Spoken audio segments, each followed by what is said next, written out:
This is the Iroda SolderPro 120K, and I'm going to show you what's in the box. This is the SolderPro 120K kit. Now, in the box, we have the user manual. We have the 120 soldering iron with safety stand. And it also has a metal insert, so if you put the iron back but it's hot, it won't damage the case. We also have a spare valve, some solder core, a cleaning sponge, an additional soldering tip, a hot air blower tip, a hot knife tip, and the last thing we have is the safety cap.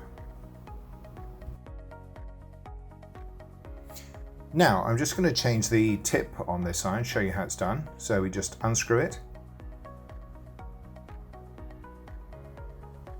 open the stand, drop the tip out, and I'm going to use the hot air blower tip for the demonstration. Now we're going to screw it back in, make sure it's nice and tight. To turn it on, we turn on the gas first and then push the ignition switch. And you can see that heats up straight away. To turn it off, we just pull back the ignition switch and turn the gas off. Now we do have a safety cap, so that even if the torch is hot, you can pop the safety cap on and it will lock into position and it will prevent you from turning on the ignition switch accidentally.